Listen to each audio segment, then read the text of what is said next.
mean, I think if a guy like, and we're going to talk about this guy next, but and I thought let's transition to this. If a team like Houston at 2 is going to eschew the opportunity to go for quarterback, I think it's going to be for this guy here, Tyree Wilson. And I had a team staffer, a good friend of mine, who was like, it's funny, every single week I always text him. I'm like, I'm watching this guy today on Saturdays. I love just like, and he goes, I'm watching 19 from Texas Tech.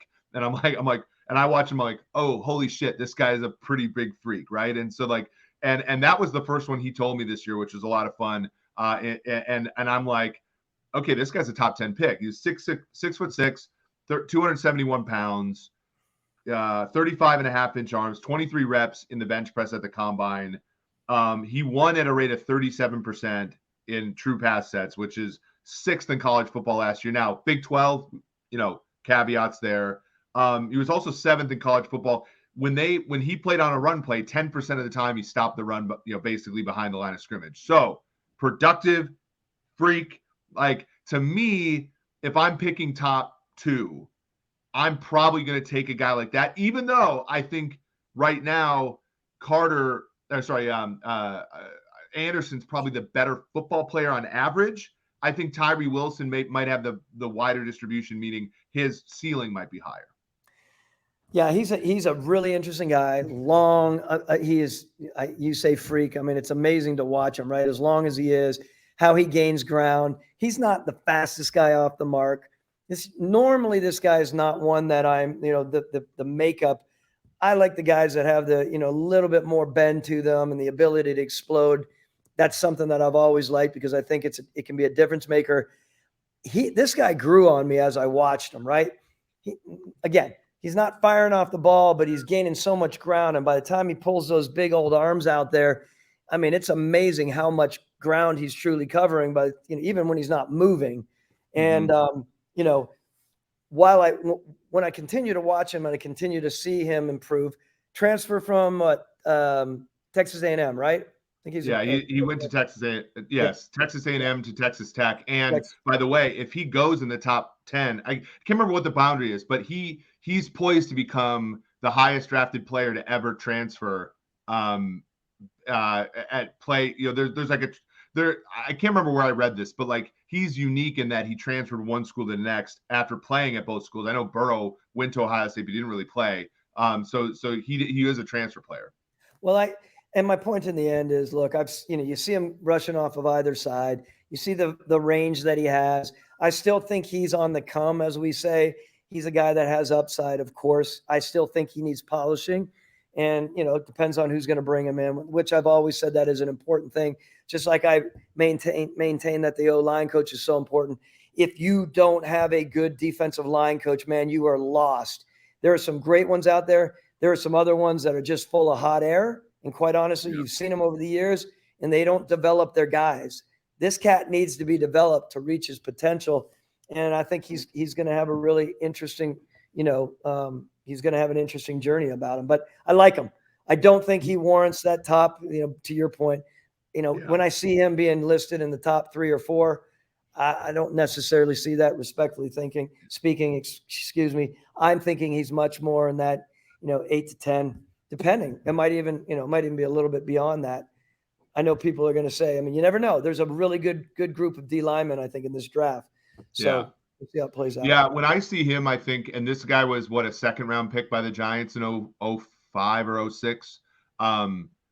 Justin Tuck comes to my mind, where I don't think Tuck wasn't a guy that got off the ball that fast, but he was an inside-outside player, which I think, to your point, like, we see defenses now where like the Packers aligned that what they did when he was there, Zadarius Smith and Preston Smith over the guards and create havoc.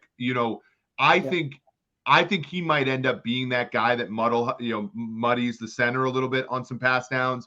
I think he's got some of that because, and this is like this is a slight to him a little bit, because he just can't line up at one of the defensive end spots and win consistently every single down the way that the truly elite guys can.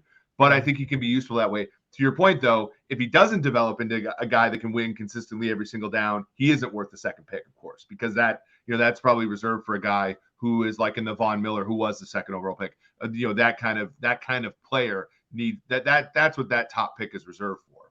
Well, these guys and these kind of guys, as you know, with this kind of physical these kind of physical attributes, excuse me. I mean, they have people on the edge of their seat, right? There's the what if he develops into what we can, what we thought, let me just dig back into the banks here. Calais Campbell, what, 12? What was he drafted? I can't. Yeah, he was a top 10 pick so he was Arizona before he was Jacksonville, right? Yeah. And then, But he was right around that area, yep. And developed into some, obviously he's weirdly though, right? He was a 3 tech at first and then came out and became a 5 and 7 tech.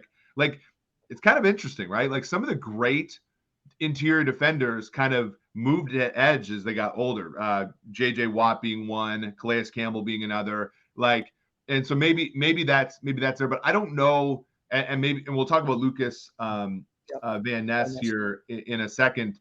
I don't know if you could spend that high of a pick on a guy who, is Solomon Thomas like, right? Like in the sense of he's better. He's from a pass rusher standpoint, he's better on the interior, but size standpoint, he has to play edge. Like that's a hard sell. And that's why, of course, everybody likes Jalen Carter because he's big enough to play inside and, on the rundowns. And he's also athletic enough to rush the passer from the interior as well. And so that's why I think people like Carter the most among defenders in this draft.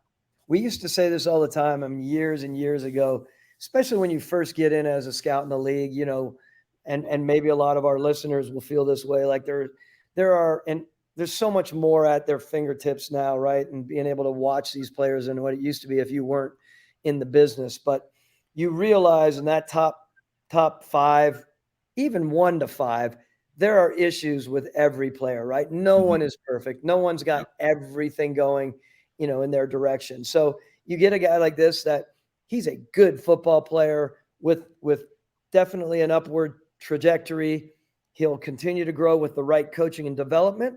But even if he doesn't rise up to be that elite player, the 8 or 9, the rare, which there's more than likely he won't, he can still be between that good and very good area, or the very good football player, and make a lot of money and be in the league and make more than making money, help make a successful team. Yeah. Because he has some really good attributes. They don't have to be perfect. They don't have to be eye-catching besides his length. And I think that's important to